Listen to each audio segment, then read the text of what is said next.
Well, my name is Rosa Carter. I graduated from Loyola in 2022, so May. That was about, how many months ago was that? Like 2? Seems like forever ago now. But I studied marketing. I got my BBA in marketing and a minor in Chinese language and culture.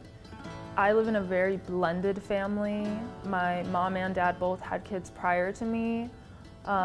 So my mom's sons are Black and Filipino, and my dad's son is Black and white, and therefore I'm Black, Filipino, and German. My dad is mixed. So a big mixed family, big melting pot of different cultures. And as a child, even though me and my brothers all look different, I never thought anything of it because, you know, you're a kid, you don't think that stuff.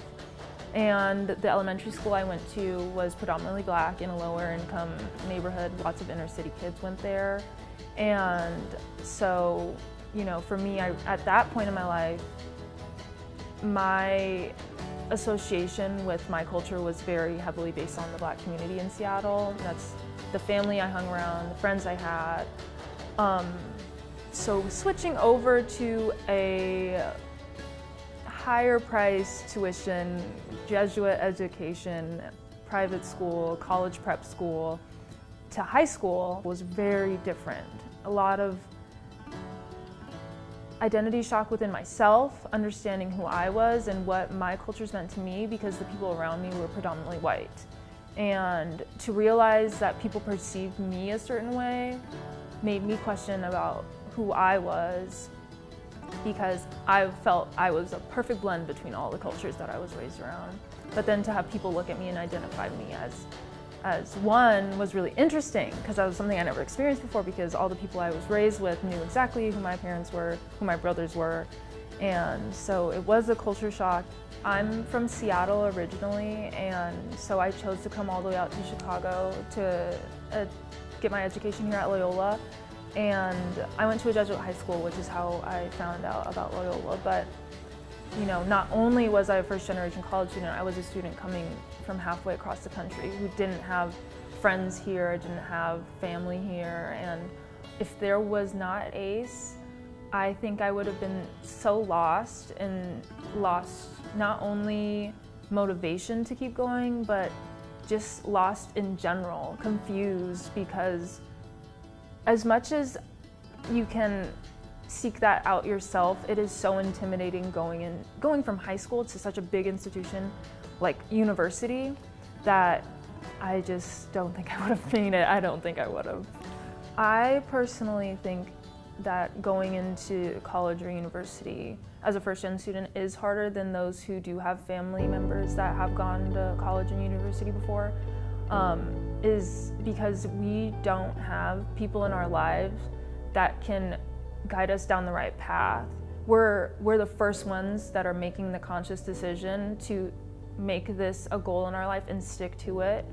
And so for me, it was hard because I couldn't call home and ask like, hey, what did you do when you submitted your SAT scores, for example? I had to get that help from my high school advisor. Or like in college, my parents never had that transition from college to a job, so their job hunt was very different. So I couldn't ask like, how did you build your resume, for example? No one in my family's done that. So to have that obstacle where you just have to, you're seeking out all the information yourself.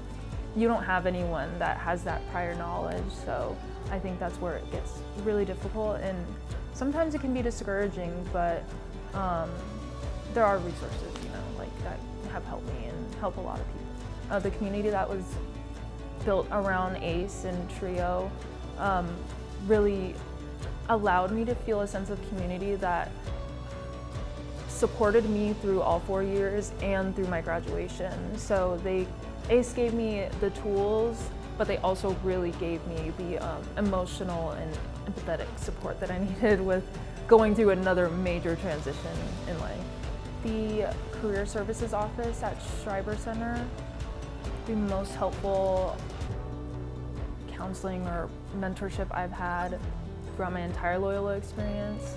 This kind of donor funding is so incredibly important. I'm very happy to see it happen. I'm very grateful and lucky that ACE was presented to me and that I got the opportunity to have a program like this support me throughout my 4 years. But I have friends who were also first-generation students. I have friends who are also low income, who are facing learning disabilities, had no idea that these programs existed.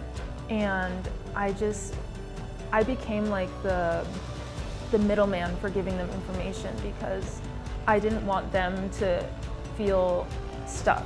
I wanted them to be able to get through their 4 years as successful and as with the resources that I was getting, because everyone deserves to have access to those resources.